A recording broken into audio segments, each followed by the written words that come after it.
Vítajte pri sledovaní inštruktážneho videa pre obsluhu setoboxov. Dnes to bude o počasí, meninách a pranostikách. Väčšinu z nás samozrejme zaujíma, aké bude počasie zajtra, pozajtra či ďalší týždeň. Vedzte, že teraz vďaka setoboxom a vďaka spolupráci s renomovaným dodávateľom meteorologických dát to je možné priamo na vašej obrazovke. Ako na to? Poďte si nastaviť službu počasie presne podľa vašich potrieb.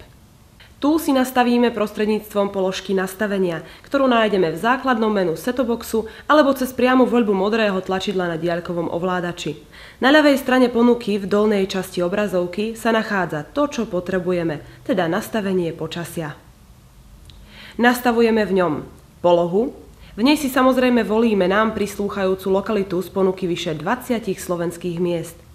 Jednotky parametrov počasia. Na výber sú štandardné metrické jednotky a pre fajnšmekrov tu máme skôr v minulosti alebo v iných krajinách používané jednotky imperiálne. Na základe jednotiek si môžeme taktiež vybrať aj jednotky zobrazovania rýchlosti. V prípade voľby metrických jednotiek sú v ponuke kilometre za hodinu a metre za sekundu. A v prípade už spomínaných imperiálnych jednotiek si zákazník má možnosť vybrať z míľ, uzlov a stôp. A po takomto rýchlom nastavení parametrov pomocou ponuky hlavné menu a položky počasie sme sa dostali do hlavného okna predpovede počasia.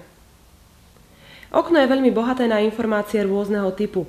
V spodnej časti je informácia o počasí na aktuálny deň a nasledujú predpovede na ďalších 6 dní. Súčasťou každého dňa je grafické zobrazenie predpovede aj s uvedením najnižšej a najvyššej možnej predpovedanej teploty na príslušný deň. A aby sme boli ešte detailnejší, v právej hornej časti sú uvedené predpovede dokonca až na konkrétnu časť dňa, teda ráno, obed, večer, a to na všetkých predpovedaných 7 dní. Okrem samotnej teploty tu nájdeme aj ďalšie parametre. Vlhkosť vzduchu, tá je udávaná v percentách, taktiež v percentách zobrazovaná pravdepodobnosť zrážok, no a ďalší dôležitý údaj je rýchlosť vetra. Všetky tieto informácie sú ešte navyše doplnené každodennou novou pranostikou a informáciou o meninách na aktuálny aj ďalších 6 dní. Pre rýchly a lepší prehľad sa pri každom zapnutí setoboxu s režimom standby v ľavej časti obrazovky zobrazuje rýchla informácia o aktuálnom počasí, aktuálnej teplote, vami zvolenej lokalite a dnešných meninách. To isté okno dokážeme vyvolať kedykoľvek počas sledovania televízie jednoduchým zatlačením tlačidla Info na vašom diaľkovom ovládači. A keď už máme všetko nastavené, tak si na záver poprajme priaznivé počasie.